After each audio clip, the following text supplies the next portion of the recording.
Today, I will tell the story that still lingers in my heart whenever I close my eyes at night. It was 3 years ago, on Thanksgiving night, when my life turned in a direction I never expected. The fluorescent lights of Riverside Hospital in Columbus, Ohio, buzzed above me, cold and unforgiving, as I lay on a gurney, fighting to stay conscious after collapsing during my evening shift at the supermarket. I had worked myself beyond exhaustion, thinking duty and sacrifice were my only companions left. If you believe stories like mine matter, remember to like this video, subscribe, and share your thoughts in the comments. This channel is where we bring you the most unforgettable tales of grandma life stories, where truth, resilience, and justice rise out of the shadows. My name is Dorothy Whitmore. I was 58 years old that Thanksgiving night. A widow, working long shifts at the local supermarket to make ends meet, still clinging to the memories of my late husband, Tom. My world had already been narrowed down to routines and quiet mornings. Then, I thought my son Mark and his wife Nancy were my closest ties to family. I wanted to believe they cared for me, that they valued my presence. As the doctors moved quickly around me, their voices urgent, I heard one of them say, "We need to reach her son. Call him again." The phone rang and rang and rang. My son, Mark, did not answer. He was not at my side. He did not even pick up the call that could have changed everything. Instead, as I fought for air under those harsh hospital lights, the world outside celebrated without me. In my absence, my daughter-in-law Nancy was smiling for her camera. She hosted Thanksgiving dinner in my very own house, the place I had once built with laughter, memories, and decades of love. She posted photos online, curated perfectly for admiration, as if nothing had been lost that night. While I was lying in a hospital bed, they feasted, their table brimming with food and laughter, as though my silence was the gift they had been waiting for. My phone vibrated on the tray beside me. Through blurred eyes, I glanced at the screen. There it was, proof of my erasure, proof of a family's betrayal disguised as joy. My hand trembled as I held the phone, not from weakness alone, but from a realization far sharper. I could no longer deny what had been happening all along. In that instant, the pain in my chest was not only from my body failing me, but from a truth I had tried too long to ignore. I closed my eyes for a moment, breathing deeply as nurses adjusted wires and monitors. Then slowly, I pressed my lips together, steadying myself in a way I had not done in years. One thought burned clear above the fog. If this was the family they wanted without me, then I had to decide what kind of gift I would leave them in return. My so-called absence was about to become my greatest presence, so I made one call. That decision, born in the sterile air of Riverside Hospital, would set everything into motion. I did not yet know the storms it would unleash, or the truths it would peel back like rotting wallpaper. What I did know was that night carved a line between who I had been and who I would become. They thought I had collapsed into weakness, but in truth, I was about to stand taller than ever. On Thanksgiving, I collapsed and lay in the hospital. Doctors tried calling my son. He never answered. In my absence, my daughter-in-law posted, feeding her audience with the image of a family table brighter without me.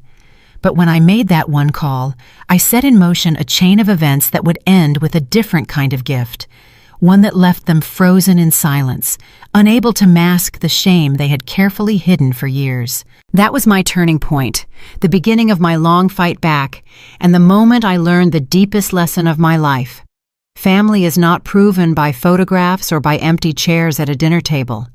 Family is proven by who sits beside you when the doctors call.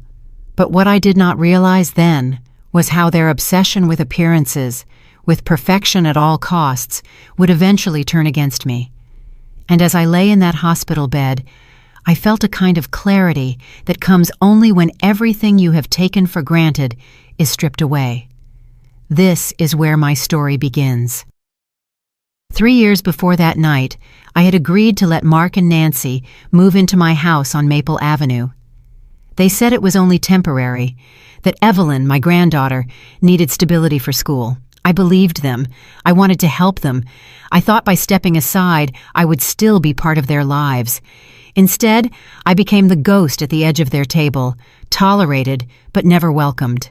What happened that Thanksgiving night was not sudden betrayal. It was the culmination of years of small dismissals, quiet erasures, and carefully planned distance. What Nancy posted was not just a photograph, it was a declaration. And when I saw it with my own eyes, lying in that hospital bed, I realized the time for silence was over. So I made one call. And from that call, everything changed. 3 years before that night at Riverside Hospital, I stood in the front yard of my house on Maple Avenue, staring at the black hearse pulling away. My husband Tom had been gone only a few days, and already the silence pressed against me like a weight I could not lift. Every corner of the house still smelled like him. Every photo frame reminded me of the life we had built together. I was 58, suddenly a widow, and the walls of that 4-bedroom home echoed with emptiness. I thought grief would break me slowly, but instead, it came like a storm. Mark came to me on the porch one evening, his hands shoved deep in his pockets. His wife, Nancy, hovered close behind, her smile too perfect, her tone too sweet. "Mom," Mark began, his voice rehearsed, "you shouldn't rattle around this big house all by yourself. It's not good for you."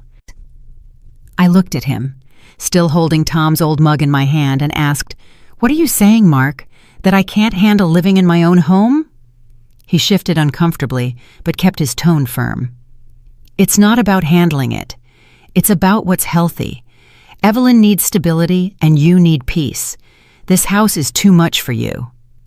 Nancy stepped in, her voice warm like honey but sharp underneath. "Dorothy, you've been through so much. Let us move in, just temporarily.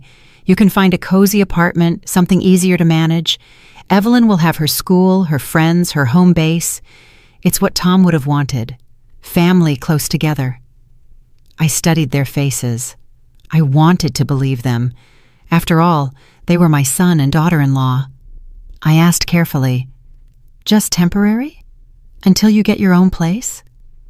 Nancy touched my arm gently, her eyes shining as though she were delivering a blessing. "Of course. A year at most. Just until we save enough. You'll never feel alone again." Mark added quickly, "It's the smart thing, Mom. Property taxes, repairs, upkeep. It's a burden for someone on a fixed income." His words stung. "I'm not struggling," I said firmly. "Tom left enough for me to live comfortably." Mark forced a laugh, brushing my words aside. "Mom, we just want to help. Let us be here for you." I wanted to cling to Tom's house, but grief fogged my judgment. I nodded slowly, whispering, "All right, but remember, this is still my home." Nancy clasped her hands in delight, her smile flashing like a camera bulb. "You won't regret it." For the first few weeks, I tried to convince myself I had made the right decision. They arrived with boxes and promises, filling the rooms with new furniture, rearranging what Tom and I had chosen together.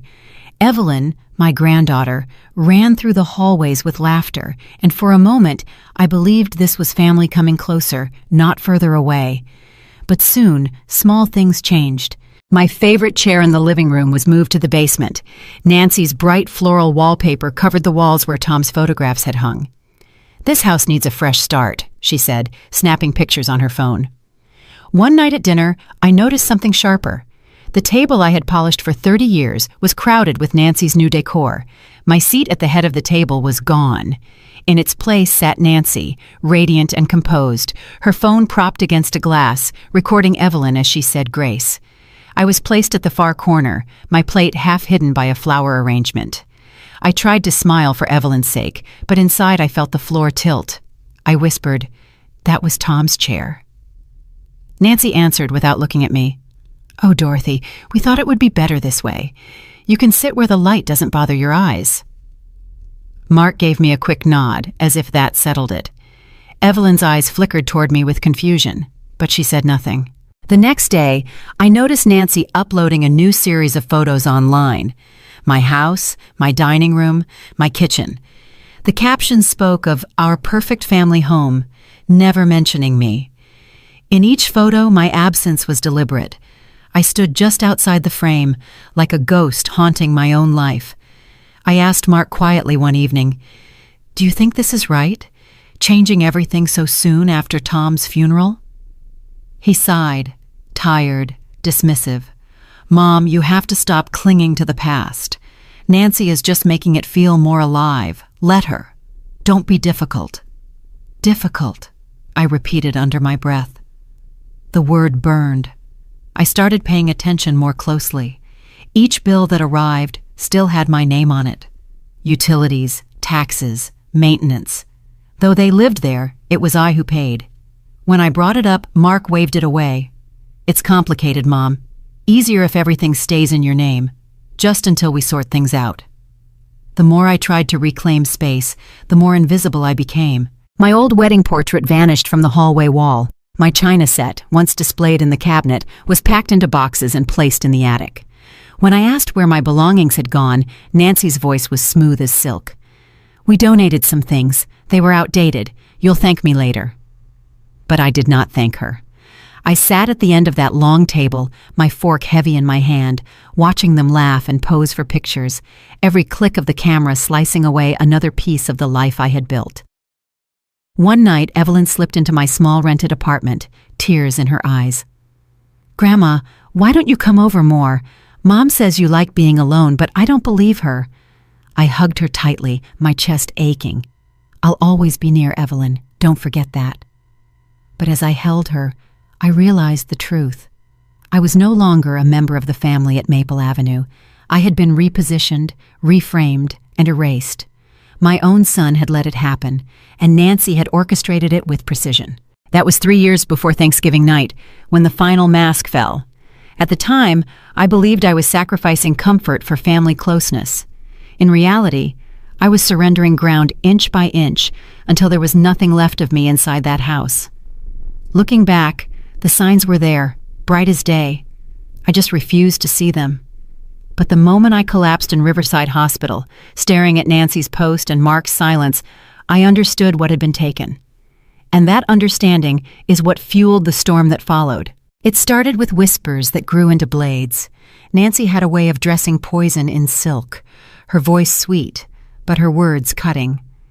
She would glance at me across the dinner table, her lips curving into that careful smile, and say things like, "Dorothy, you must be tired keeping up with all these responsibilities. You've done enough. Let us handle it now." What sounded like concern was really a dismissal. What she meant was clear. I was no longer needed. Mark echoed her tone, though with less subtlety. One evening he came by my small apartment, his arms folded as though he were bracing himself. "Mom," he sighed, "these bills are piling up. Taxes, insurance, maintenance. You don't realize how heavy it all is. Nancy and I are carrying so much." I blinked at him, stunned. "Carrying? Mark, I'm the one still paying.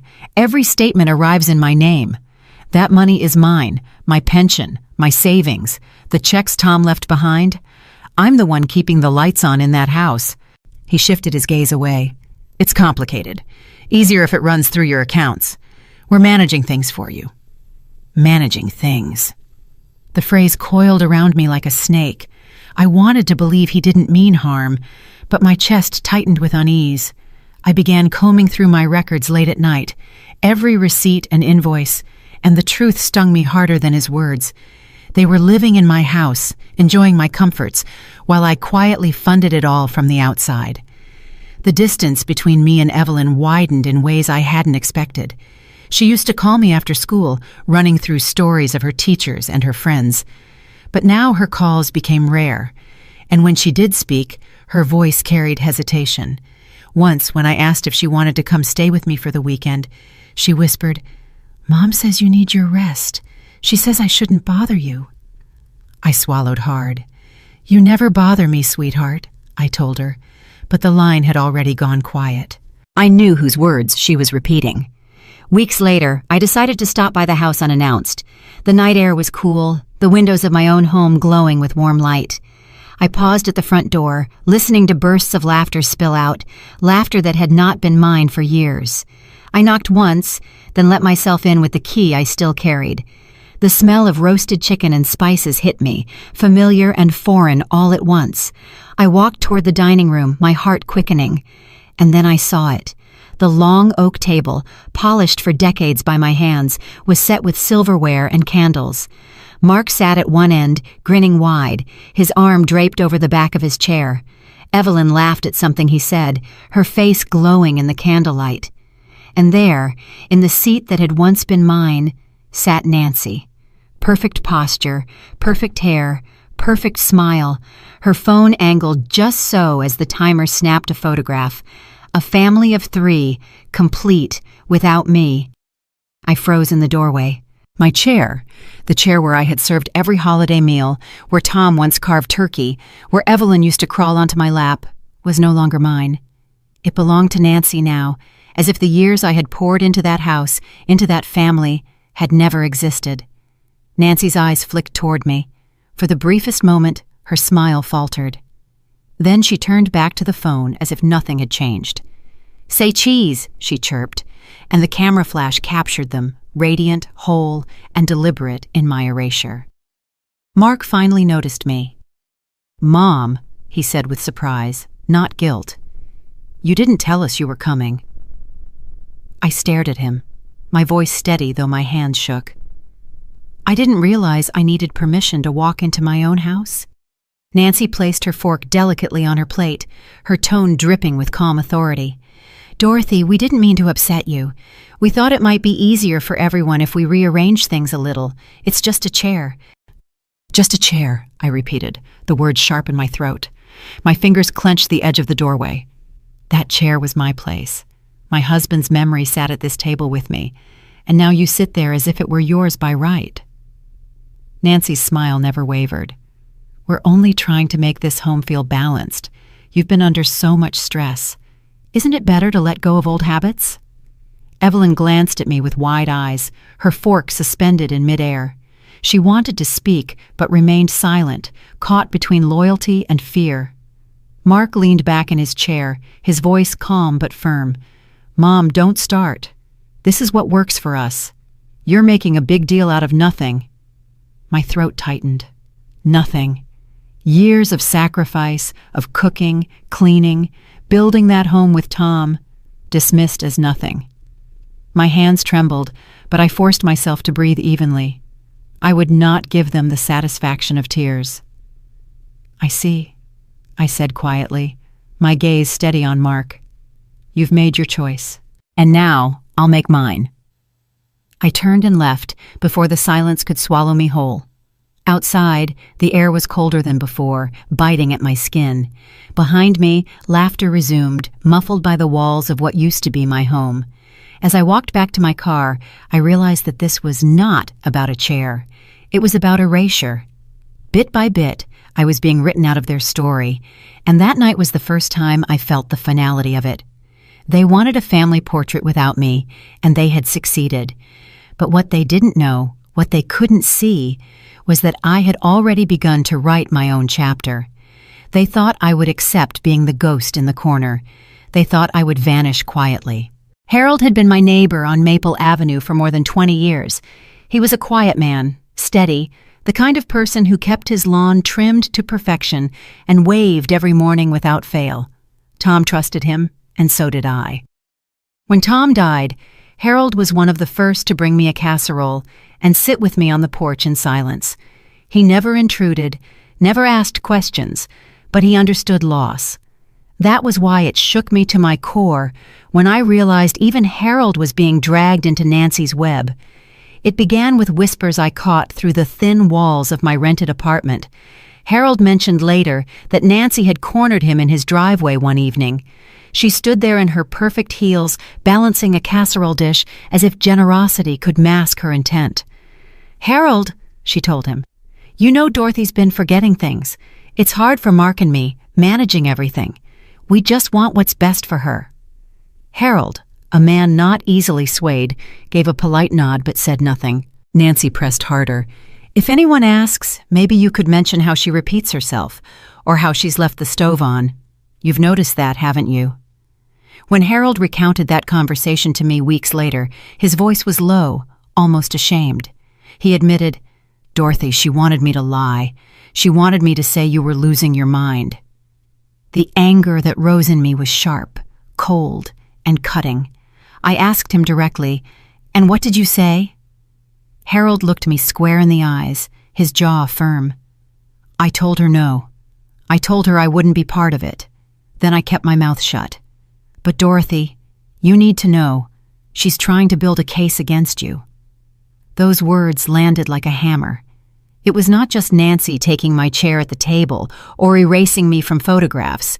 She was now trying to erase my very sanity.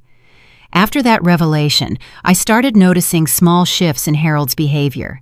He would linger on his porch longer when Nancy and Mark hosted gatherings. His gaze followed me when I came by to see Evelyn. He watched the way Nancy intercepted my granddaughter at the door, whispering in her ear before letting her step outside. I saw Harold's eyes narrow, his lips tighten. He was not fooled by Nancy's charm. He saw what I saw, the way I was being pushed out of my own life, one calculated step at a time. One afternoon, I confronted Harold directly. "You've been watching," I said, standing at the edge of his yard. "What do you see?" He hesitated, then exhaled deeply. "I see you being edged out. I see Nancy turning your son against you, and I see Evelyn caught in the middle. Dorothy, I kept quiet because I didn't want trouble, but trouble's already here. She's not just making changes, she's rewriting history." His words cut deeper than I expected. "Rewriting history," I repeated, letting the phrase hang in the air. That was exactly it. The house Tom and I built, the life I had lived, was being painted over with Nancy's colors. Later that week, I discovered just how far Nancy was willing to go. I overheard her speaking to another neighbor on the sidewalk, her voice carrying deliberately loud. "Poor Dorothy," she said with false sympathy. "She's been so forgetful lately. Mark and I are worried. We might have to step in legally if it gets worse." I stopped in my tracks, my fists clenching. She wasn't just whispering doubts in private, she was planting seeds of suspicion in the neighborhood. If enough people believed her, the ground beneath me would collapse. That night, I sat at my small kitchen table, bills spread out before me, my pen frozen in my hand. I realized I was fighting a war I hadn't chosen, and Nancy had already recruited the battlefield. Even Harold, despite his refusal, had been tested for loyalty. That was the first time I felt the full weight of it, how dangerous her obsession with control truly was. The next morning, Harold came to my apartment. He carried a folder of his own, notes he had taken, things he had observed. "If this goes further," he said, "you'll need proof. I've written down every time she tried to involve me, every strange conversation I overheard. It's not much, but it's a start." I looked at him with gratitude, though my voice was steady, clipped. "It's more than a start, Harold. It's the first line of defense." Still, the knowledge gnawed at me. If Nancy could try to bend Harold, a man of principle, what about others? What about the neighbor who relied on Nancy for rides to church, or the couple who adored Evelyn and would believe anything her parents told them? It became painfully clear. I was not just losing my place at the table. I was being cast as unstable, forgetful, unfit, and if I did nothing, the community around me would become her chorus, echoing the lie until even the truth seemed fragile. One evening, I returned to Maple Avenue to drop off some clothes for Evelyn. I paused at the gate, and there was Harold again, standing in his yard, arms crossed, watching Nancy pose in front of my porch with her phone. She smiled wide, instructing Evelyn to hold a pumpkin in her lap for the perfect seasonal picture. From a distance, it looked beautiful. Up close, it was another piece of fiction. Harold caught my eye and shook his head slowly, a silent warning. I understood. She was building her story, photo by photo, witness by witness, and for the first time, I felt a chill, not just of anger, but of fear. That night, as I lay awake, Harold's words echoed in my mind. "She's rewriting history." I realized the danger wasn't only inside the house anymore. It was spreading through the neighborhood, through every whispered rumor and carefully staged photograph. This was no longer a family conflict. It was a campaign. And I knew one thing with clarity sharper than glass. If I let her win, I wouldn't just lose my house. I would lose my name. For days I carried the phone in my hand, my thumb hovering over Richard Halpern's number. He had been Tom's closest friend, a man who had once sat in my living room, sipping coffee and trading stories with my husband. The last time I had seen him was at Tom's funeral, when I could barely stand without trembling. To call him now, to admit what my own son and daughter-in-law were doing to me, felt humiliating. It felt like peeling the last layer of dignity off my skin. But the silence inside my apartment pressed harder with each passing day. The bills kept arriving in my name. My chair at the table was gone. Even the neighbors were whispering Nancy's lies about me. My hands shook as I finally pressed the green button.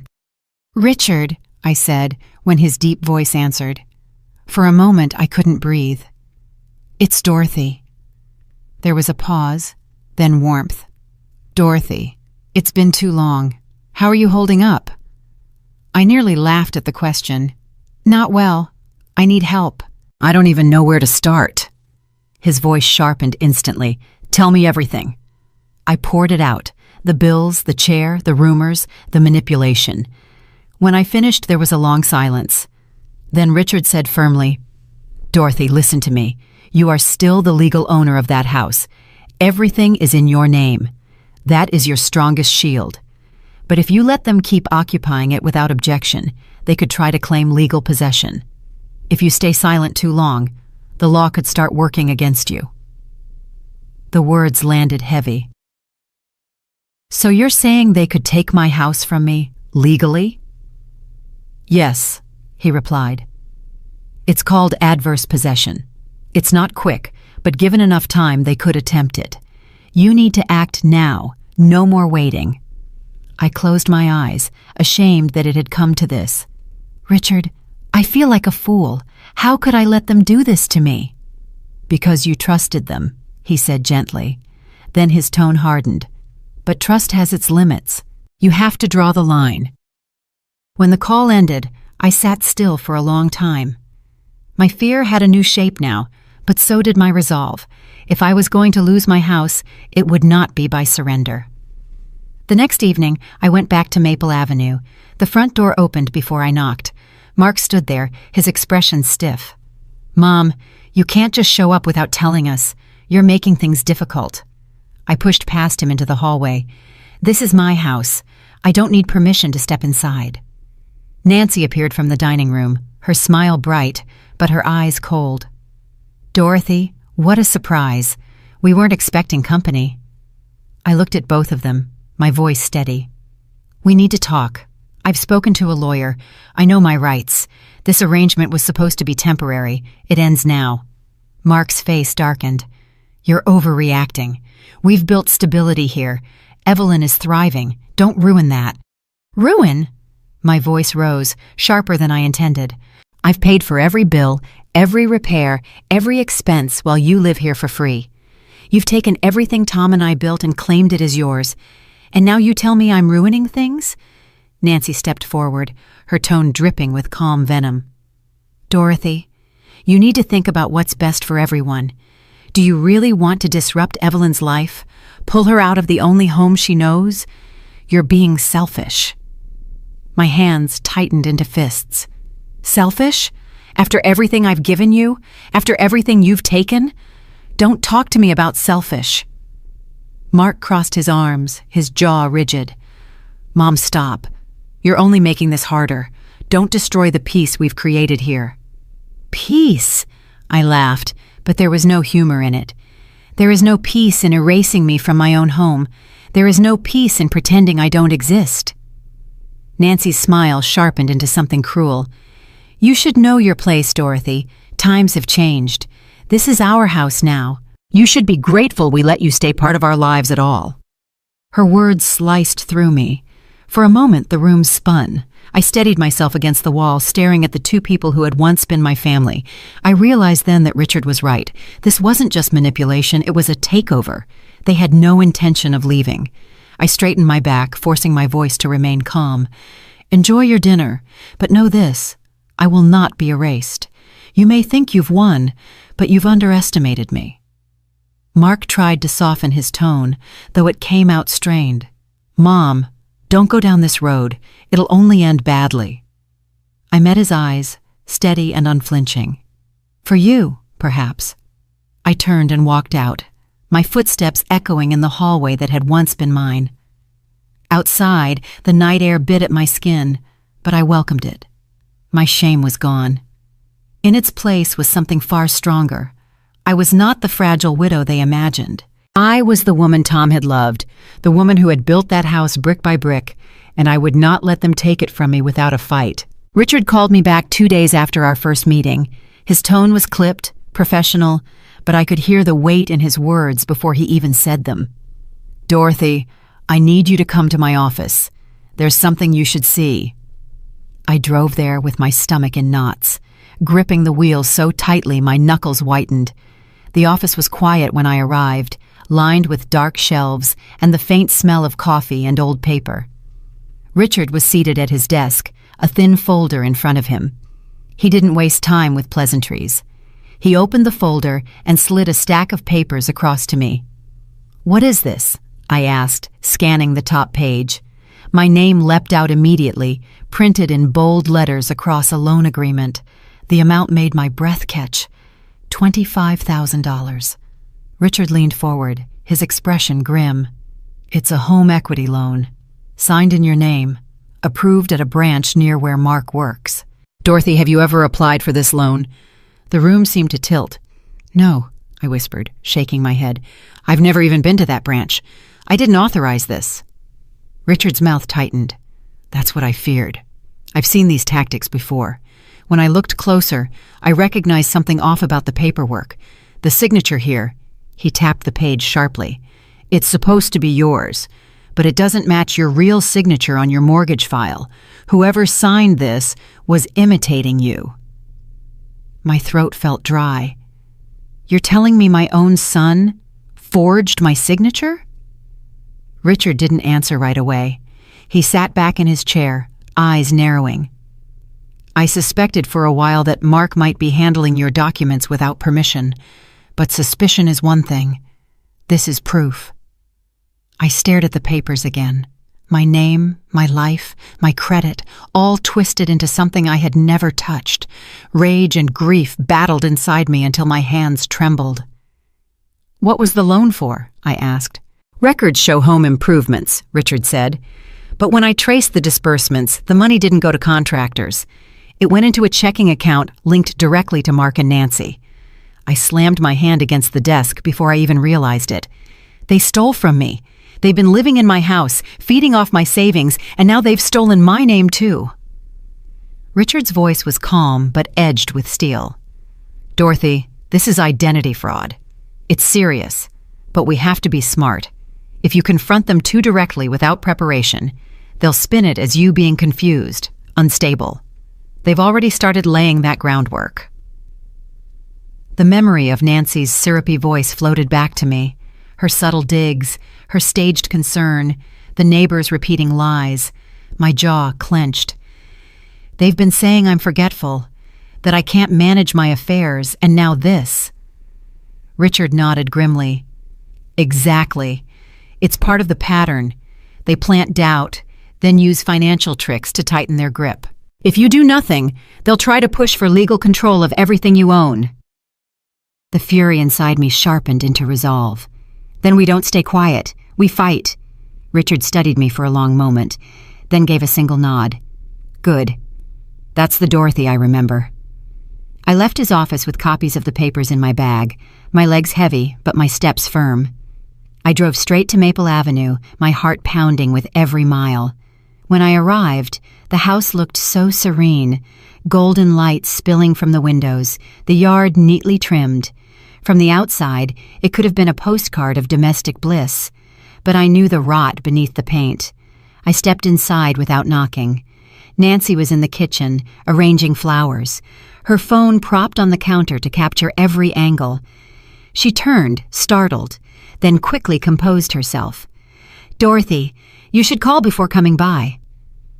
I ignored her and walked straight to the dining room where Mark sat with Evelyn, helping her with homework. I placed the papers on the table in front of him. "Explain this." Mark glanced down, his face flickering for just a second before he masked it with indignation. "Mom, where did you get that?" "My lawyer," I said sharply.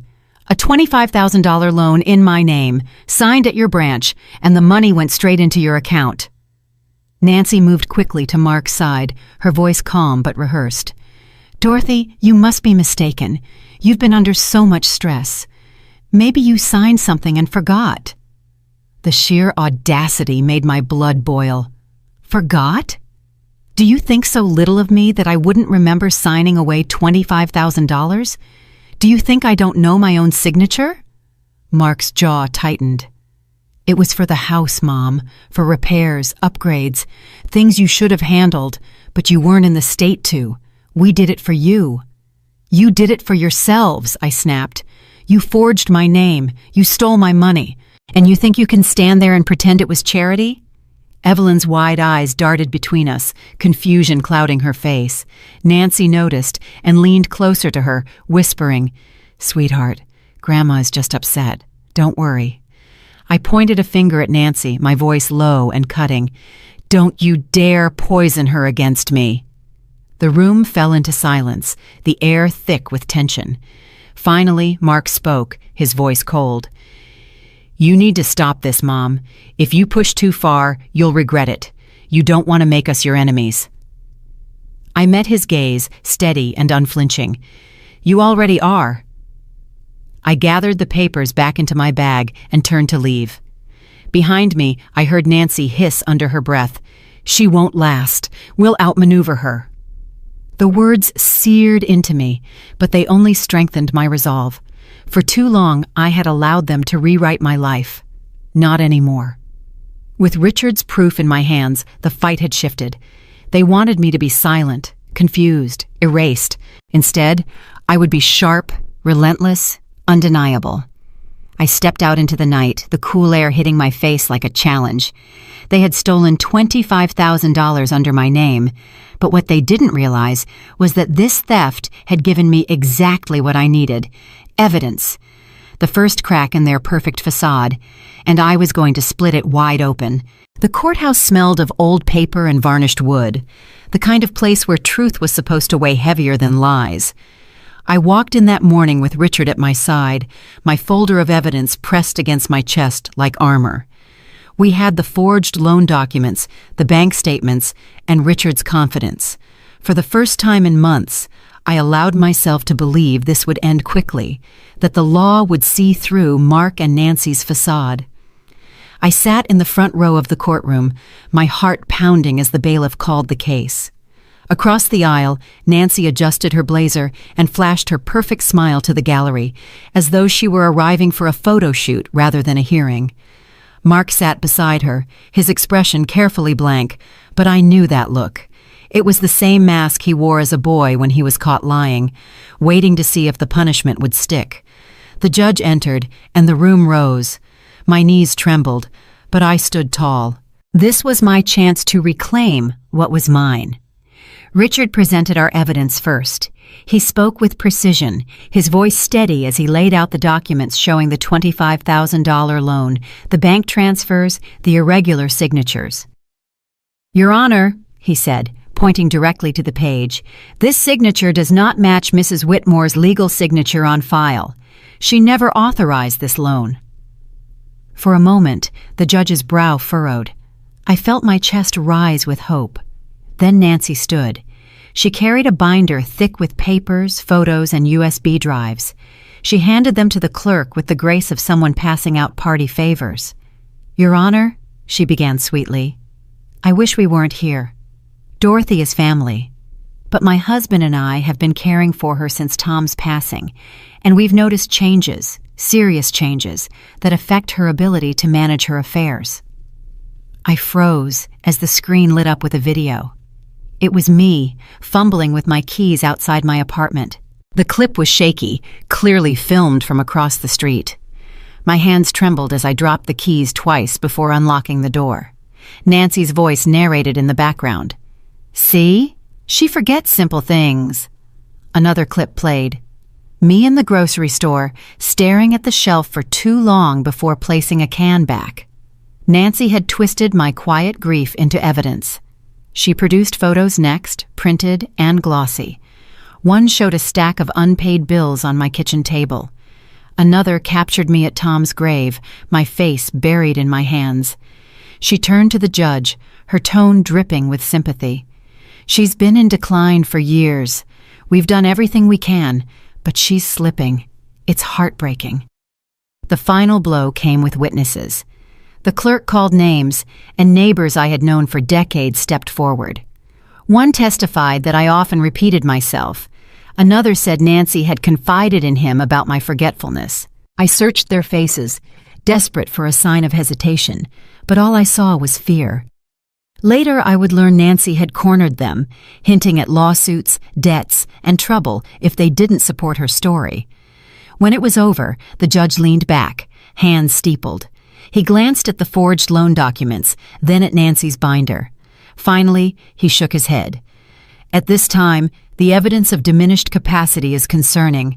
The petition to dismiss occupancy is denied pending further review." The words hit like a hammer. Denied.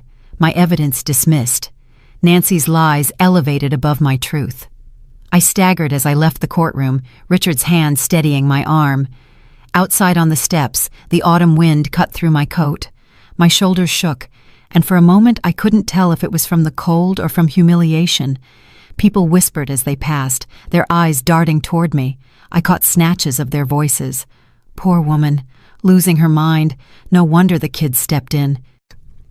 I gripped the railing, my breath shallow. The shame pressed so heavily, I thought I might collapse again right there on the courthouse steps. I had come believing justice would clear the smoke. Instead, I walked out branded as fragile, unstable, incompetent. Richard spoke low beside me, his tone firm. "This isn't the end, Dorothy. This is one battle, not the war." I looked at him, tears stinging my eyes, but my jaw locked. They made me look like a fool. They made the court believe I can't even take care of myself. His grip on my shoulder tightened. "And will prove otherwise. But you need to understand. They're playing a long game. You can't collapse now." For a moment, I thought I might. My body trembled, my spirit cracked. But then I caught sight of Nancy at the bottom of the steps.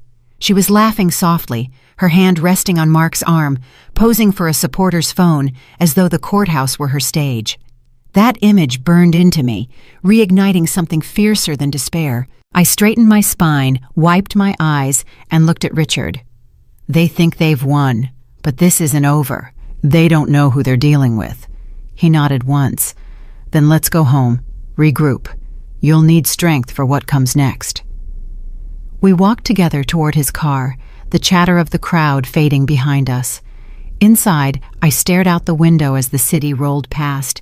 I had lost my first battle, humiliated in front of strangers, condemned by my neighbors, betrayed by my own family. But deep in my chest, under the cracks and bruises, a single flame refused to die. They had stolen my money. They had stolen my house. That day in court, they tried to steal my sanity, but they would not steal my resolve, because the war for my life had only just begun. Harold showed up at my apartment one evening, his hat in his hands, and his face paler than I had ever seen. He didn't even wait for me to invite him inside. He walked past me and sat at the small kitchen table, as if his legs could no longer hold him. "Dorothy," he said, his voice low and heavy, "I can't stay silent anymore. I've tried to mind my own business, but I've seen too much." I set 2 cups of coffee on the table, though I knew he wasn't there to drink. "What is it, Harold? What's weighing on you?" He rubbed his hands together, staring down at the scratches on the table. 3 years ago, before Mark and Nancy moved in with you, they lived with your husband's cousin, Clara. Do you remember her?" My heart skipped. "Clara? Of course. She was in her 80s, frail but sharp. She lived alone after her husband died. Harold nodded slowly. They moved in, said they were helping her, told everyone they were being generous. But after Clara passed, there were whispers in the neighborhood. Her savings, gone. Just like that. No one wanted to believe it. No one wanted to accuse family. But I saw Nancy bragging once, talking about how Clara didn't need the money where she was going. I gripped the edge of the table until my fingers ached. You're telling me this isn't the first time they've done this? Harold's eyes met mine, guilt etched deep into his wrinkles. I should have told you earlier. I didn't want to get involved, but now I see they're doing the same thing to you, step by step. For a long moment, I couldn't breathe. The walls of my apartment seemed to close in, every shadow stretching longer. Clara had died without family close, and I had assumed her end was peaceful, but now the truth bared its teeth. Clara wasn't their first victim, she was their rehearsal. I forced myself to steady my voice. Do you know anything concrete, Harold? Anything I can hold in my hand, not just whispers? He hesitated, then nodded. Talk to Clara's old banker.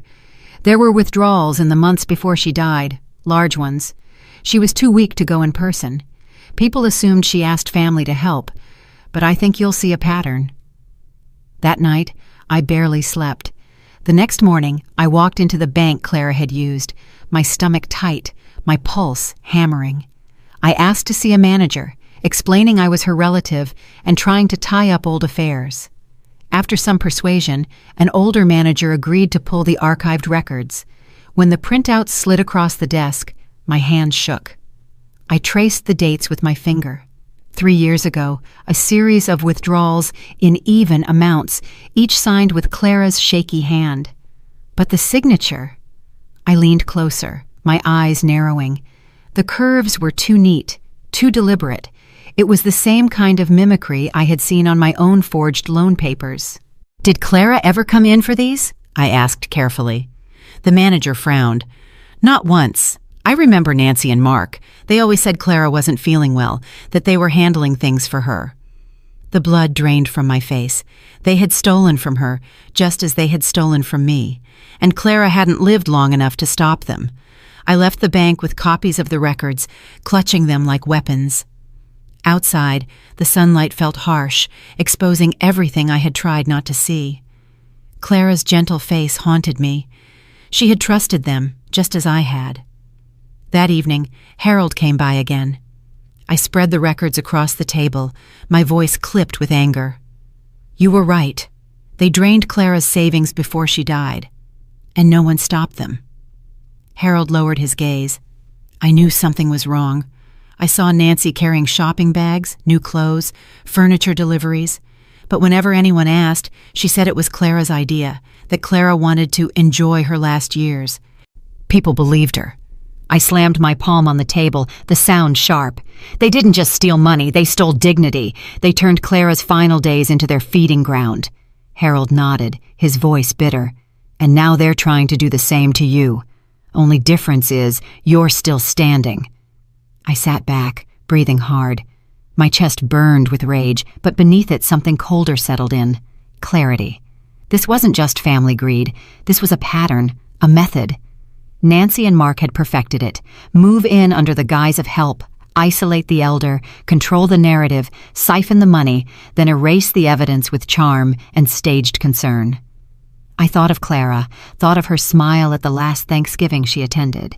No one had seen her decline for what it was, and now I understood. I looked at Harold, my voice low but sharp. They think I'll crumble the way Clara did. They think grief makes me blind. But they miscalculated. I'm not alone, Harold, not anymore. He met my eyes, his face firm. Whatever you need, Dorothy, I'll stand with you. I won't be silent again. That night, as I filed Clara's records into the folder with my own, I felt a new strength pulse through me. The fight was no longer just for my house, my savings, or my dignity. It was for Clara, too, for the silence she was buried under. I stared at the papers until my vision blurred and whispered into the stillness of my apartment. They've done this before, but this time They chose the wrong woman. It was a Saturday morning when the knock came at my door. I opened it to find Evelyn standing there, a suitcase clutched in her small hands, her face blotchy from crying. Behind her, at the curb, Mark's car idled. Nancy sat in the passenger seat, her sunglasses on even though the sky was gray, her hand waving Evelyn forward like a commander sending a soldier into battle. "Grandma!" Evelyn sobbed, collapsing into my arms. "They said I have to stay with you. They said if you sell the house, we'll have to live in the car. Please, don't make us homeless." My chest tightened as I felt her body trembling against mine.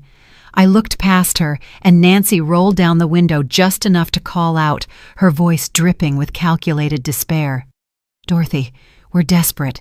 We don't know where else to turn. Think about Evelyn. Do you really want her to suffer because of your stubbornness?"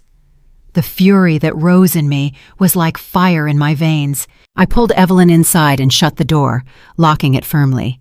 I knelt down in front of her, brushing tears from her cheeks. "Sweetheart, listen to me. None of this is your fault. You are not a bargaining chip, no matter what your parents told you." Evelyn hiccuped through her tears. "They said if I begged you, maybe you'd change your mind. They told me to remind you that families should take care of each other." I clenched my fists, forcing my voice to remain steady for her sake. "Family doesn't use their children as pawns. Family doesn't send you here like this." She looked up at me, her eyes swimming with pain. Then, in a whisper, she confessed, "Last Christmas, they went to Cancun. They told me they had to help sick relatives, but they left me at Sarah's house. I stayed there a whole week. They never called, not even once." My breath caught. The image of Evelyn, alone in someone else's home while her parents basked on a beach with my stolen money, sent a sharp pain through me. I wrapped my arms around her tightly, rocking her as tears burned in my eyes. "Oh, my sweet girl, I promise you will never be abandoned like that again." But the rage that followed was cold and sharp. They had used her, lied to her, and abandoned her. Enough was enough. I opened the door and stepped outside, my voice like steel as I addressed Mark and Nancy in the car. "If you ever use Evelyn to manipulate me again, I will add child neglect and endangerment to the charges I'm already preparing." Nancy's sunglasses came off, her face twisting with indignation. "You wouldn't dare." I stepped closer, my eyes locked on hers. "Watch me." Mark leaned forward, his voice rising defensively. "Mom, we're just trying to survive. You're overreacting. Evelyn doesn't understand the pressures we're under." I cut him off with a hand raised. "Don't you dare put this on her. She's 12 years old. She should be worrying about school plays and birthday parties, not whether her parents are lying to her. You dragged her into this war, but I won't let you hurt her anymore." Nancy's lips curled into a bitter smile. "You think you can threaten us and win? The court already thinks you're unstable. People believe us, not you." I let out a cold laugh. "You may have won sympathy once, but times are changing. Every lie leaves a trail, and I've been following it. Clara's bank records, the forged loan, and now Evelyn's testimony about Cancun. It's all piling up." Mark's face paled, but Nancy leaned back in her seat, scoffing. "You're bluffing. No one would believe a child's word against her parents." I turned to Evelyn, who had come to the doorway, her face wet with tears, but her back straight. "Tell them what you told me, sweetheart." Her voice trembled, but carried across the yard. "You lied. You said you went to help relatives, but you went on vacation. You left me behind. You never cared." The silence that followed was heavy. Mark looked away, shame flickering across his features, but Nancy hissed, "Go back inside, Evelyn. You don't know what you're saying." I stepped between them. "She knows exactly what she's saying, and if you think I won't protect her, then you don't know me at all." The car engine revved as Nancy snapped, "This isn't over." Then she gestured sharply, and Mark drove off, leaving the air thick with exhaust and tension. I turned to Evelyn, pulling her close again. My voice softened, though my anger still burned. "You're safe here. They can't use you anymore, not while I'm standing." That night, as Evelyn slept on my couch, I sat by the window, staring out at the quiet street of Columbus. My mind replayed every moment. Nancy's sneer, Mark's silence, Evelyn's trembling confession. They had crossed a line that could never be uncrossed. And I knew with absolute clarity that this was no longer just about me reclaiming my house or my dignity. It was about saving Evelyn from parents who saw her as leverage, not a daughter. I whispered to the darkness, my words a vow etched into the night. You wanted a war, Nancy. Mark, now you've got one. Richard called me late on a Wednesday night. His voice carried an energy I hadn't heard in weeks. Dorothy, we're moving faster than I expected. I want you to come to the office tomorrow morning. Bring your folder. When I arrived, the conference room was full. Not just Richard, but a half-dozen young lawyers, a forensic accountant, and even an investigator I had never met before. Papers and laptops covered the long table, the air thick with urgency. Richard looked at me with that firm, unshakable expression I had come to lean on. Normally, these cases take months, sometimes years to piece together. But I've had suspicions about your son and Nancy for some time. That gave us a head start. Now we're tightening the net. One of the young attorneys, a sharp woman named Maya, pushed a stack of statements toward me. Mrs. Whitmore, do these accounts look familiar? I scanned the pages, my eyes widening. Multiple bank accounts, each opened in my name, each carried my social security number, but none of them were mine.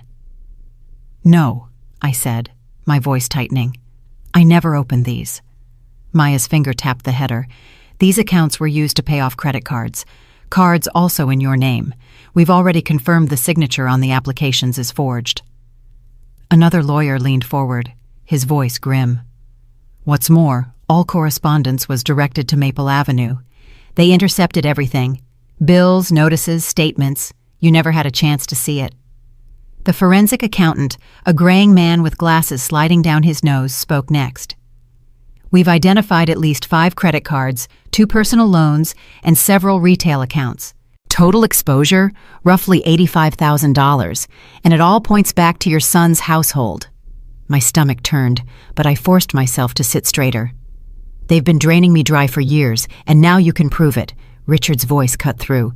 Yes, and that's only the beginning. We've traced IP addresses used to open the online accounts. Every one of them links to devices registered at Maple Avenue. They didn't even try to cover their tracks. I let out a bitter laugh. Arrogant. They thought no one would ever question them. Maya nodded. Because they built the narrative that you were forgetful. It's a classic tactic. They expected you to stay quiet, and they prepared the world to dismiss you if you didn't. Richard leaned forward, his eyes locking onto mine. But you didn't stay quiet. And now their pattern is unraveling. Clara's withdrawals, the forged loan, and these accounts. It paints a picture of systematic fraud. Judges don't ignore that. I swallowed hard, anger simmering into resolve. So what happens now? The accountant answered. Now we keep digging. Every transaction leaves a fingerprint. Restaurants, vacations, shopping sprees. We'll tie it all back to them. It's not just theft. It's exploitation of a vulnerable adult. That raises the stakes. I felt my pulse quicken. They treated me like a liability, like a drama they were forced to manage. But I was their mother, and they chose to steal from me instead. Richard placed a hand on the table, steady and deliberate. Dorothy, I want you to understand. This will get uglier before it gets better. They'll push back, they'll lie harder, they'll play every emotional card. But the net is closing. You just have to hold steady. Later that afternoon, I sat with Evelyn at my apartment, the papers spread before us. She traced the numbers with her small finger, her brows furrowed. Grandma, that's so much money. How could they do this? I looked at her, my voice both heavy and calm. Because they convinced themselves it was theirs. Because greed is louder than love if you let it grow unchecked. But we're stopping it now. Her eyes searched mine. Does this mean we'll win? I pulled her close, kissing the top of her head. It means we finally have the truth, and the truth is stronger than their lies. That night, as I filed the new evidence into my growing folder, I felt a shift inside me. For months I had been on the defensive, struggling to survive their manipulations. But now the tide was turning. With Richard and his team pulling every string, every hidden account, every forged document into the light, I was no longer just fighting for survival. The phone rang late in the evening while Evelyn was brushing her teeth in the bathroom. The number on the screen was unfamiliar, an out-of-state area code. I hesitated for a moment, then picked it up. "Mrs. Whitmore?" The voice on the other end was shaky, feminine, uncertain. "Yes, who is this?" "My name is Linda. I'm Nancy's half-sister. We've never really spoken, but I need to tell you something about her." My stomach tightened. Nancy's family had always been shadows in the background, never close, never mentioned. "Go on," I said cautiously. Linda took a ragged breath. "This isn't easy for me. I've been carrying guilt for years. Nancy, she's done this before. What she's doing to you, she practiced on our grandmother, Rose." I froze, my hand tightening around the phone. "Your grandmother?" "Yes. Grandma Rose raised us after our father left. She was 82, still sharp, still living on her own. But Nancy saw an opportunity. She convinced the rest of the family that Rose was slipping, that she was forgetful, vulnerable, in need of guardianship. She spread little stories, lost keys, forgotten appointments. None of it was true. My pulse quickened. The parallels were chilling. "And what happened?" Linda's voice broke. "Nancy moved in to help. Within a year, Grandma was in a nursing home. Nancy had power of attorney. She drained everything, savings, pension, even sold the house. When Rose died, there was nothing left but debts Nancy excused as medical bills. I stayed quiet, told myself maybe I was imagining it. But I wasn't. I see now. It's the same script, just a different victim. And this time, it's you." I felt the air leave my lungs. The room around me seemed to vanish until only her words remained. "Why are you telling me this now?" I asked, my voice hard. "Because I've stayed silent too long," she whispered. "Because I read about your court case online. Nancy paints you as confused, but I know the truth. I can't let her destroy another woman the way she destroyed Rose. I'll provide a sworn statement. I'll testify if I have to." For a long moment I couldn't speak. Then finally I managed. "Do you understand what this means? You're the missing piece. Your testimony could expose her pattern, prove this isn't isolated." Linda began to cry softly. "I should have spoken up years ago. I could have stopped her. Instead, I let my grandmother die with her reputation stained. I won't let Nancy bury you the same way." I pressed the phone tighter to my ear, my own eyes burning. "Listen to me, Linda. Your silence was their shield, but your voice now can be the sword that cuts it apart. If you're willing to stand with me, this fight will finally turn." "I am," she said firmly, wiping her tears audibly. "Send me what your lawyer needs. I'll sign everything." When I hung up, Evelyn was standing in the doorway, toothbrush still in her hand. "Grandma, who was that?" I pulled her close. "That was Nancy's sister, and she just gave us the last piece of the puzzle." Evelyn's eyes widened. "So now you can prove it? That they've done this before?" I nodded slowly, a grim fire burning in my chest. "Yes, now the mask comes off. No more games, no more lies. It ends here." Later that night, I placed Linda's number into Richard's hands. He read my notes, his jaw tightening. "This is huge. A pattern of elder exploitation across multiple victims. With sworn testimony, it's not just fraud, it's predation. The court can't ignore that." I looked him straight in the eye. "They've built their lives on perfect pictures and perfect lies. But perfection cracks when you shine enough light, and now we have all the light we need." That night, as Evelyn slept soundly in her room, I sat at the kitchen table staring at the growing folder of evidence. Clara's withdrawals, the forged loan, the fake accounts, and now Linda's confession. Every page screamed the same story. Mark and Nancy weren't misguided. They were predators. My hands trembled, but it wasn't fear anymore. It was the weight of certainty. The silence became my greatest weapon. After Linda's call, I stopped confronting Mark and Nancy directly. I didn't call. I didn't argue. I didn't respond to their passive-aggressive messages. I let them stew in the absence of drama they once accused me of causing. And the longer I stayed quiet, the more nervous they became. Nancy doubled down online. Every day she posted polished photos, her in a perfectly set kitchen, Mark carving a roast, Evelyn forced into a smile that never reached her eyes. Captions dripped with syrupy sweetness. Family is everything, blessed beyond measure. Comments poured in. Applause, heart emojis, envy from her followers who thought she lived the perfect life. But I knew the truth. Behind every glossy image was panic. My silence was rattling them. Richard noticed it too. In one of our meetings, he leaned across the table, lowering his voice. They're trying to control the narrative. The louder they are online, the more afraid they are of what's coming. I nodded, flipping through the thick binder of evidence his team had assembled. Forged signatures, falsified loan documents, Clara's drained savings, Linda's forthcoming affidavit. It was enough to choke a courtroom. Yet I kept my composure. Calmness was my armor now. One evening, Evelyn sat beside me, scrolling on her phone. "Grandma, look," she said, holding up Nancy's latest post. It was a picture of their dinner table, captioned, "Our home is full of love and gratitude." Evelyn rolled her eyes. She acts like nothing's wrong. Like she didn't just try to use me as bait. I put my hand gently on hers. That's how people like her survive, sweetheart. They perform, but every show ends when the lights go out. She smiled faintly, then whispered, "I can't wait until the lights go out." Meanwhile, Richard's office buzzed like a hive. Young associates shuffled papers, cross-checking bank records with timestamps and IP addresses. Forensic accountants traced every dollar that flowed from my stolen accounts.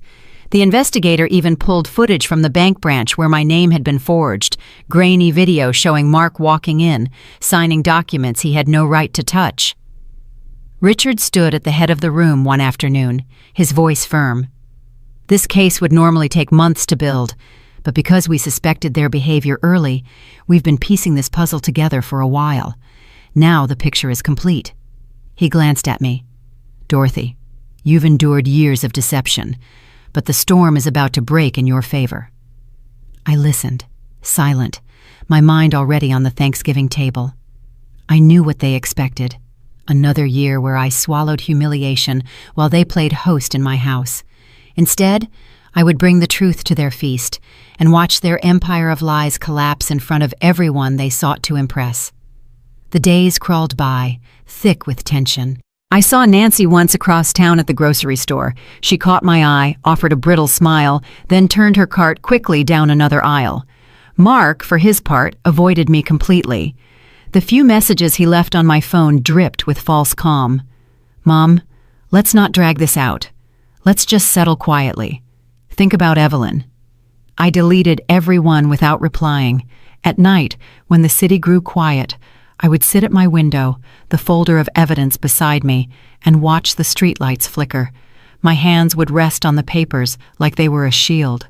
I thought of Clara, I thought of Rose, and I thought of Evelyn's small voice saying, "They left me at Christmas." The anger was no longer wildfire. It was tempered steel, waiting to strike. The night before Thanksgiving, Richard called. His tone was crisp, steady, carrying the weight of finality. "Everything is ready. Tomorrow, we make it public. Once the evidence is shown, there will be no coming back for them." I sat in silence for a moment, then said softly, "Good. Because I'm done letting them write the story. Tomorrow, the truth will sit at the head of the table." The calm that washed over me was unlike anything I'd felt in years. Not relief, not joy.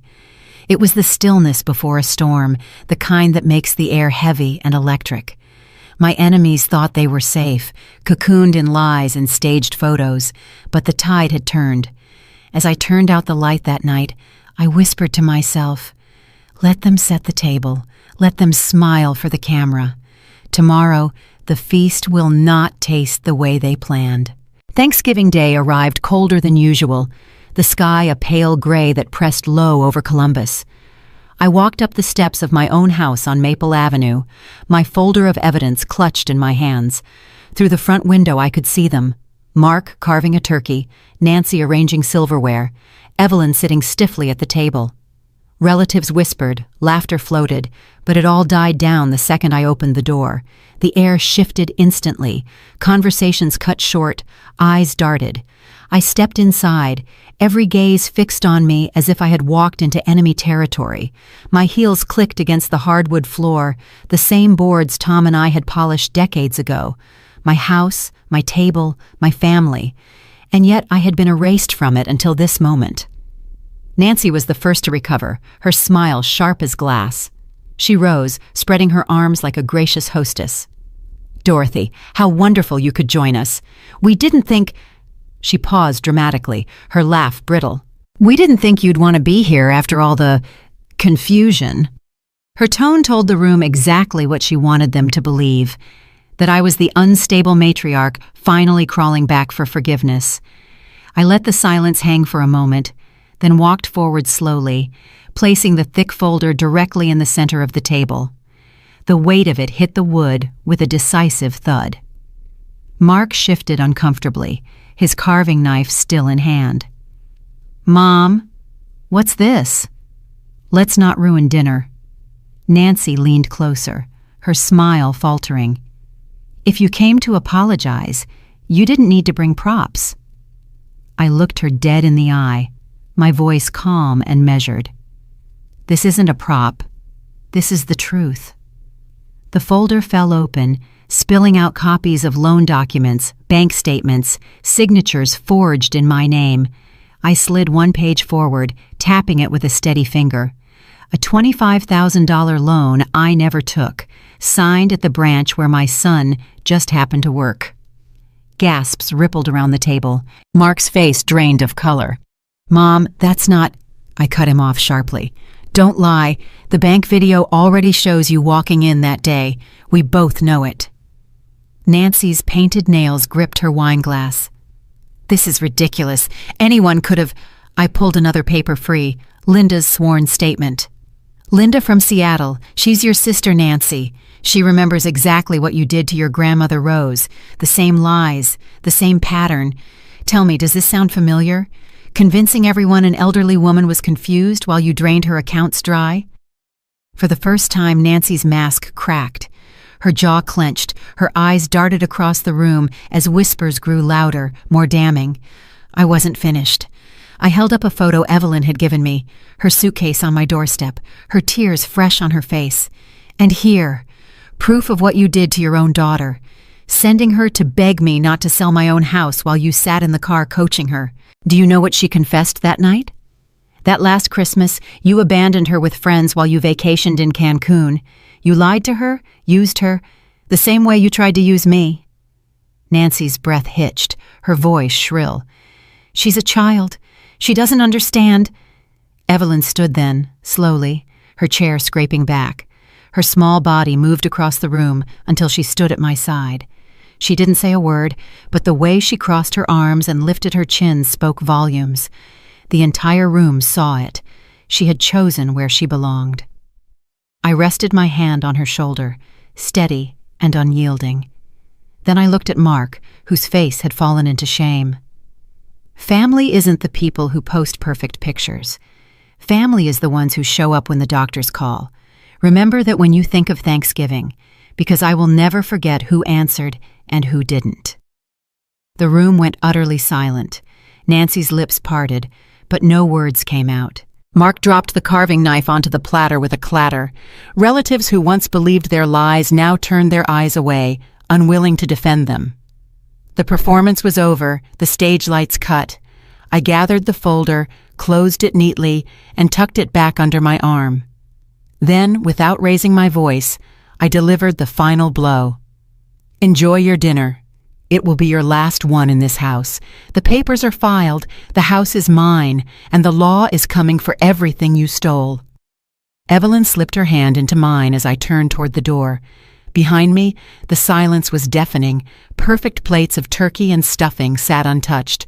The only sound was the heavy, suffocating collapse of their empire of lies.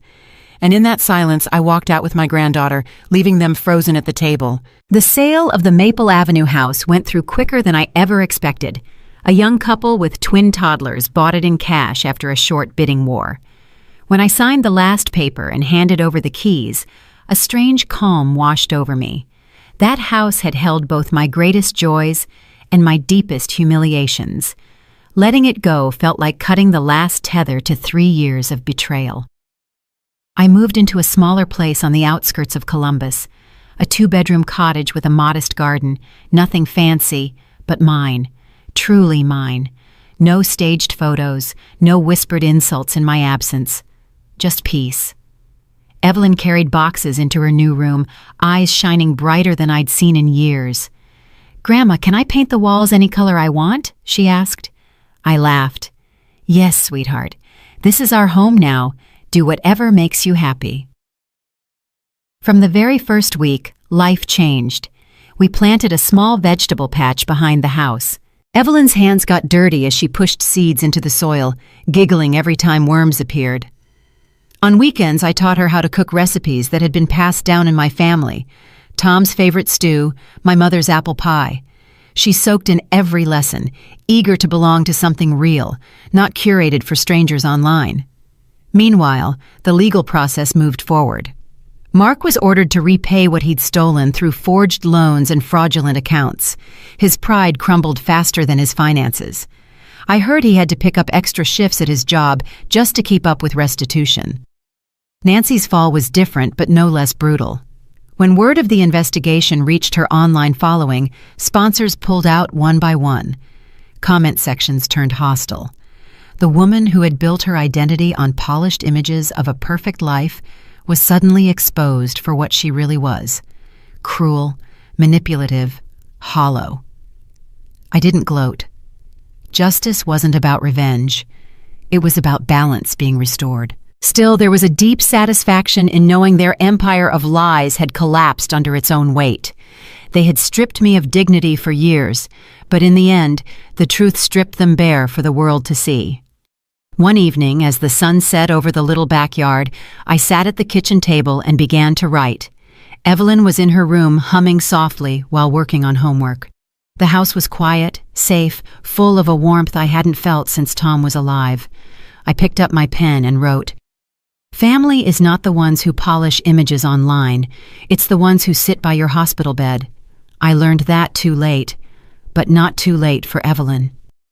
I paused, staring at the words, my chest heavy with both grief and gratitude. Grief for the years I lost believing in a son who chose ambition over loyalty. Gratitude for the second chance life had handed me through my granddaughter's eyes. Evelyn represented what remained uncorrupted, what was still worth fighting for. When she came into the kitchen later, she saw the paper and asked, "What are you writing, Grandma?" "A letter," I replied softly. "Something for you to keep when you're older. A reminder of what matters." She hugged me tightly, and I held her as if anchoring us both to a future that no one could steal. The storm had passed. The wreckage remained behind me. Fraud, betrayal, shame. But ahead lay peace, built not on appearances, but on truth. My hands, once trembling with fear, now steadied over soil, recipes, and the small, simple acts of love that defined real family. I no longer needed Maple Avenue, or the approval of people who celebrated my absence. I had Evelyn, I had my freedom, and I had a life cleansed of shadows. And for the first time in years, that was enough. The winter air was sharp that morning, but the backyard glowed gold under the soft sun. Evelyn had been working for days on her little project, gathering wood scraps from neighbors, sketching crude plans in her notebook. I stood by the kitchen window, watching her climb the ladder with a hammer in one hand and determination written all over her young face. She was building a treehouse, her own sanctuary. By midday, she called me out. "Grandma, come see." I stepped carefully into the yard, my boots crunching over frost-kissed grass. The the small wooden structure perched proudly among the branches. It wasn't perfect, nails crooked, boards uneven, but it was hers. Evelyn held up a plank she had painted in bold letters. Together we nailed it above the little doorway. It read, "Dorothy and Evelyn's Clubhouse, no drama queens allowed." I laughed softly, the sound carried in the cold air. Evelyn grinned, wiping paint off her cheek. "Do you like it, Grandma?" "I love it," I said, my throat tightening. "It's the most honest sign I've ever seen." She climbed up into the treehouse, peeking through the small window she'd cut out. "This is our space, just us. Safe. No pretending." Her words pierced me with their simple truth. After years of lies, staged photos, and betrayal, this rough wooden fort felt like the purest symbol of all we had survived. She had learned early what I only discovered too late. Family was not about how it looked to the world, but how it held together in the quiet moments when no one else was watching. I sat on the garden bench, sunlight warming my shoulders despite the winter chill. I thought about everything that had brought us here. Hospital lights, courtroom whispers, forged signatures, empty chairs at Christmas. And now, this moment. Evelyn's laughter drifting down from her treehouse, her voice strong and sure as she claimed a new beginning. For the first time in years, I felt peace settle deep in my bones. No anger, no bitterness, just the calm knowledge that justice had been done and love had endured. I closed my eyes and whispered to myself, real family is not found in perfect pictures. It is found in the moments we stand together when we are at our weakest. When I opened my eyes, Evelyn waved from her window, her hair catching the sun. I smiled back, the corners of my mouth softening into something I thought I'd lost long ago. Hope. The drama was over. The lies had ended. And in our little clubhouse, high among the bare branches of winter, a new story had begun.